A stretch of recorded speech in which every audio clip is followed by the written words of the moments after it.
Eu tinha iniciado o último vídeo com uma música e aparentemente eu gostei. Lógico que eu não vou adotar essa ideia, mas quando eu tô nessa vibe e acho que é uma música extremamente pertinente, não tem nenhum nome a música, mas ela acredito que seja significativa para uma porção de gente que mora na minha cidade, né? Então, só com breves introduções, né, para iniciar esse texto.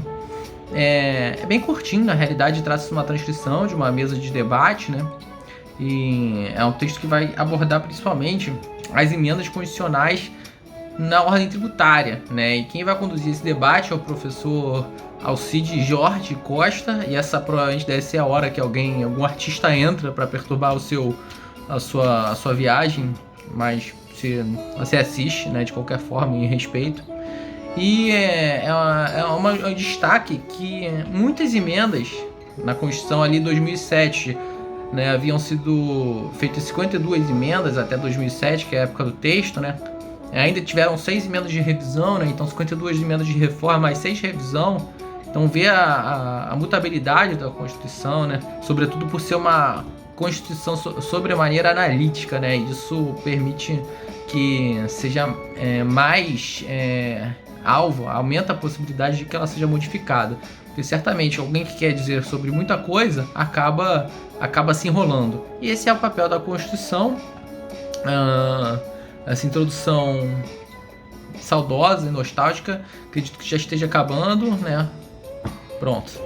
E uma coisa que ele destaca logo no começo do texto é uma ingratidão sobre o tema, porque ele não quer falar sobre defeitos no ordenamento jurídico, né? E não quer falar sobre essa inflação legislativa, sobre esse excesso de emendas já promulgadas, né? Isso aponta para duas causas, né? Ou então a Constituição foi desenvolvida de uma forma equivocada, ou todas essas emendas são injustificadas. O que vai responder isso? Não faço ideia. Mas ele coloca que essa inflação de emendas, né, ele é um produto de vários fatores. Por exemplo, um desses fatores seria o excesso de inconstitucionalidades que vinham sendo reconhecidas pelos tribunais. Que quando a inconstitucionalidade é reconhecida por tribunais, emenda-se a Constituição e aí fica tudo constitucional. Então essa é uma saída do legislador para falar que quem dá a última palavra é o legislador e não o judiciário, né?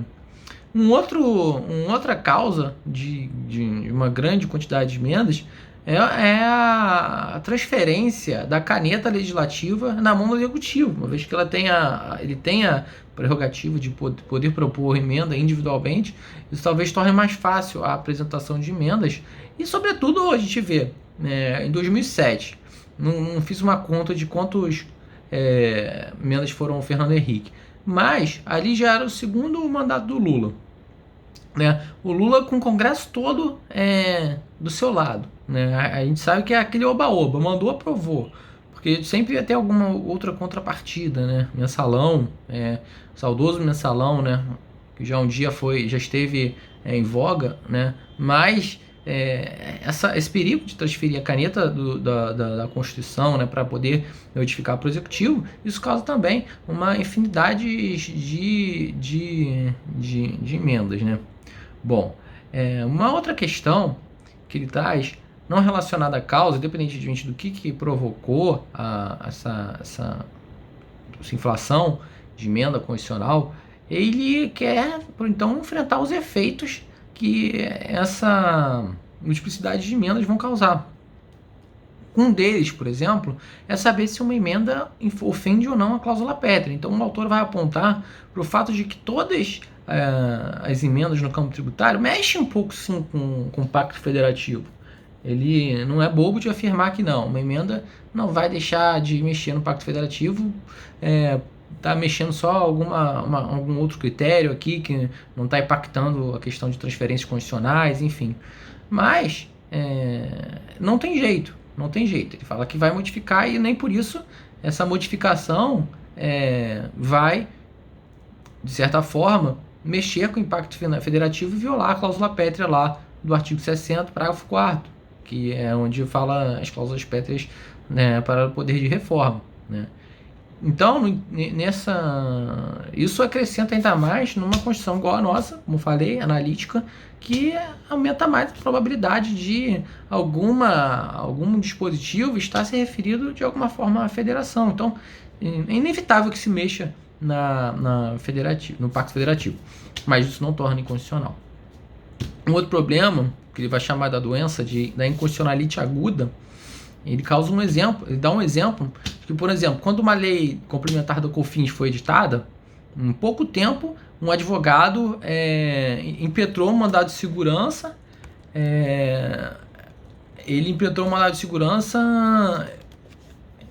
com base, arguindo inconstitucionalidade de 12 dispositivos da lei. Né? Segundo o autor, só não arguiu a inconstitucionalidade da data de publicação, que não tinha como, mas se pudesse, assim o faria. Então, isso que vai se criando, né, um ambiente completamente hostil de inúmeras arguições de inconstitucionalidade, em controle difuso, controle concentrado, né, em que a resposta a isso é que os poderes, né, legislativo e executivo, falam assim, estão arguindo inconstitucionalidade com isso, não sabe se o COFINS pode ser cumulativo ou não? Não, foda-se. Cria logo uma emenda constitucional, acaba-se do problema, entendeu? E é isso. Um outro problema que ele diz é sobre o problema das CIDs, das contribuições, mas em especial das CIDs, que segundo o autor, as CIDs, elas se distinguem por causa da sua finalidade, isso é, da sua destinação. Então o autor destaca que começaram a surgir várias contribuições, sobretudo as contribuições sociais, contribuições de intervenção no domínio econômico, né? A gente vê que tem a CID royalties, CID petróleo, enfim, CIDs que pegam esse recurso e aplicam essa destinação específica, informada pela Constituição. Só que aí foi surgindo uma porrada de contribuição, justamente porque a contribuição ela não entra na cota de repartição para os estados, para os municípios. Então fica tudo para a União. E aí foi criando filas de contribuições e chegou um ponto que começou a se questionar e começou a se desviar a esses recursos para outros fins que não atividade específica. Isso era muito visível na CID, porque a CID ela tinha o seu fim totalmente desenhado, especificado pela Constituição. E o autor diz que quando surgiu a DRU, que é a desvinculação das receitas da União, né, que permitiu até 30% de desvinculação, isso foi uma maneira de constitucionalizar algo que vinha sendo questionado, justamente a questão da desvinculação, porque será que essa desvinculação não faz com que as contribuições percam o seu caráter e assim talvez se tornem inconstitucionais? Porque tecnicamente as contribuições elas foram criadas por uma destinação específica, né? Mas não, aí veio a emenda da DRU e acabou com essa discussão, né? Cravou, né? Deu uma canetada. E não é constitucional, a desvinculação é ponto. Então, ele fala que não acredita que a DRU seja inconstitucional. Tá? A visão dele, ele admite que o Brasil é uma federação à procura do modelo perfeito desde 1891, da primeira Constituição, e no campo tributário ele não descobriu um modelo exato de como ser uma boa federação. E esse tipo de emenda, na visão dele, não mexe com o sistema federativo. Né?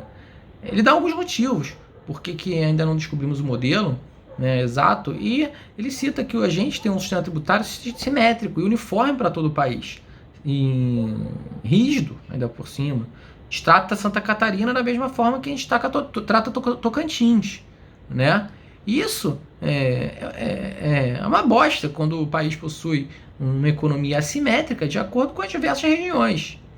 Então, ele, na tentativa de deixar ainda mais claro a constitucionalidade da DRU, segundo ele diz que nem o redesenho total do sistema tributário iria mexer com o sistema federativo, desde que assegurada a autonomia financeira. Para ele, a autonomia financeira é algo que é o valor maior que ele considera que não pode mexer com isso. Se mexer com isso, aí está mexendo no sistema federativo.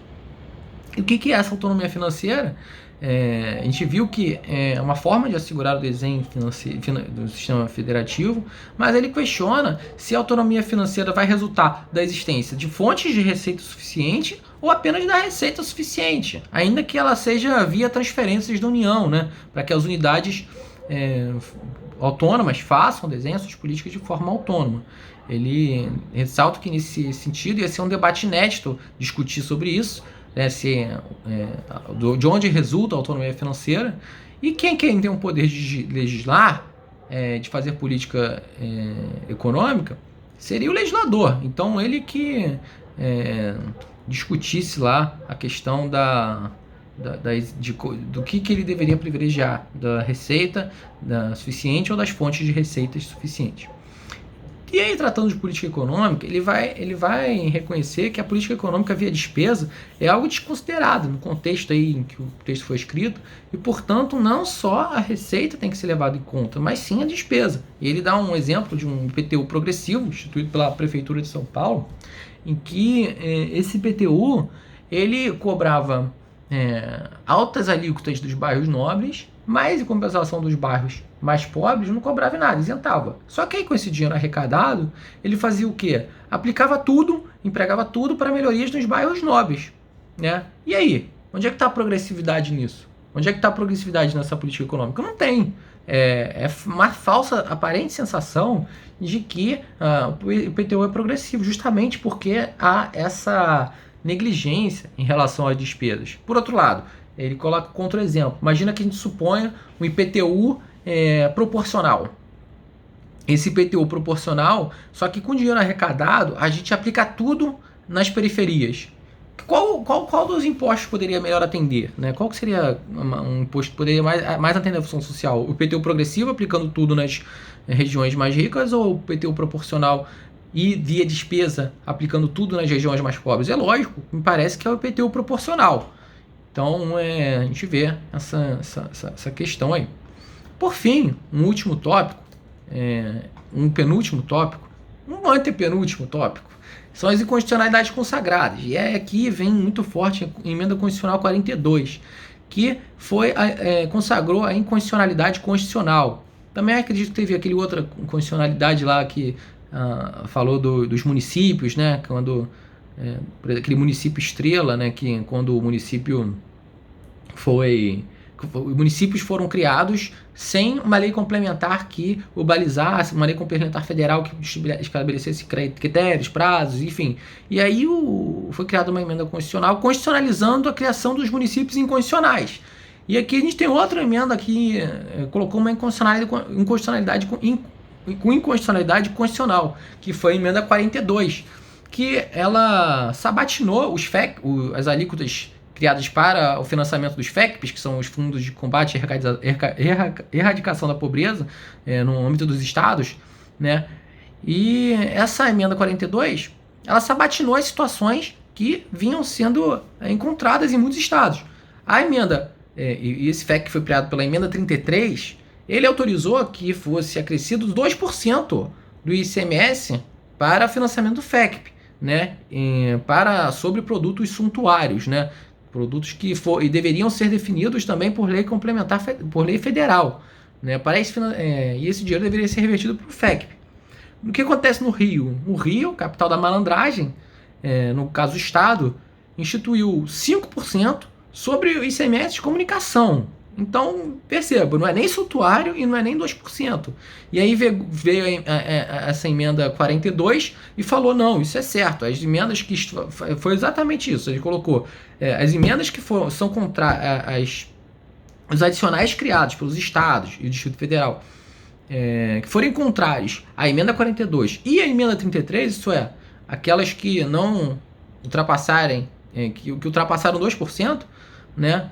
E não se baseiem em produtos suntuários, elas são constitucionais e vão ter vigência até um prazo máximo previsto no ADCT, no artigo 79. Então, tudo na ADCT, tudo na escondida, debaixo do tapete. Então, é maravilhoso, né? Maravilhoso. Então, é um grande problema essa questão da inconstitucionalidade consagrada, da inconstitucionalização constitucionalizada, porque, assim, qual o critério, então? O que a gente viu agora em relação aos convênios do ICMS. Em relação aos convênios do ICMS, foram validados os convênios que foram celebrados em contradição com a lei complementar que fala sobre convênios, que exige unanimidade. Vai que, por exemplo, teve um convênio aí que foi celebrado e, lógico, balizou inúmeros fatos geradores aí do ICMS, e esse convênio não foi aprovado por unanimidade, foi aprovado por 2/3. Esse convênio seria inconstitucional, né? Só que aí as situações jurídicas reguladas por esse convênio inconstitucional, elas foram validadas por uma lei complementar federal.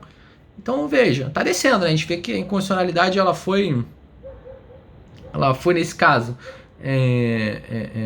sabatinada por emenda constitucional, e a gente viu depois agora com o negócio do convênio que uma lei complementar já está podendo, já está valendo canetar com uma lei complementar, já está podendo falar que é constitucional. Então veja, daqui a pouco a gente está em decreto, daqui a pouco ato, né, executivo, então está descendo, está chegando, né?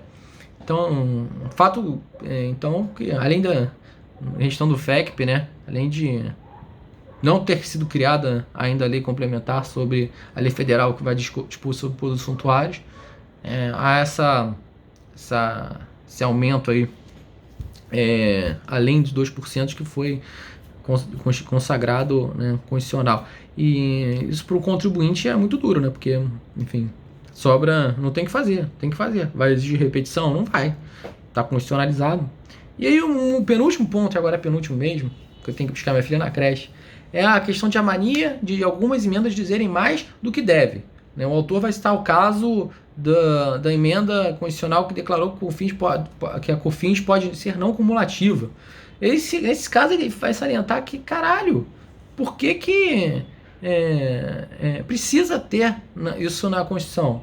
Mas ele vai dizer que é uma mania de colocar tudo na Constituição. Né? Por isso que esse dispositivo foi inserido lá. Ele tem a visão de que tudo que é imposto está inserido na Constituição. Todo tratamento do imposto tem que estar condicionalizado. Isso tem uma consequência. Que, por exemplo, o que está expresso, por exemplo, o que não está expresso, que não pode ser progressivo, a doutrina entende que não pode ser progressivo. Então, já que não está escrito ali, então seria incondicional. A gente viu que o TD não. O TD, depois do Supremo ter decidido que pode ser progressivo, a alíquota progressiva, existiu essa discussão. Porque não está na Constituição que ele poderia ser progressivo. Mas por que poderia? Por que tem que estar na Constituição que ele tem que ser progressivo? Isso é matéria constitucional? E por óbvio, me parece que não. Porque é algo que tem que ser tratado pela lei. Por uma lei que regule todos os ITDs de forma federal, né? Para ter uma isonomia na hora de legislar em cada estado, né? E essa mania de querer colocar tudo na Constituição vai dificultar o trabalho do legislador a longo prazo, porque ele fica preso a esses detalhes constitucionalizados, e que tem como consequência acarretar ainda mais a necessidade de haver uma alteração constitucional. Porque para o legislador mexer, para ele se mover, vai ter que ter a Constituição permitindo. E para terminar, agora o último ponto, conclusões, ele nutre a esperança, ou nutria, não sei se ele está vivo, de que as modificações recorrentes, de forma recorrente, elas se alterem. E aventa a hipótese de haver uma revisão constitucional que não que vá aumentar o texto constitucional, mas justamente que vai enxugar as matérias tributárias em um capítulo bem mais simples, né? E isso talvez vai fazer com que ele não precise comprar uma Constituição atualizada a cada trimestre, dada essa constância, essa recorrência na modificação de Constituição via emendas.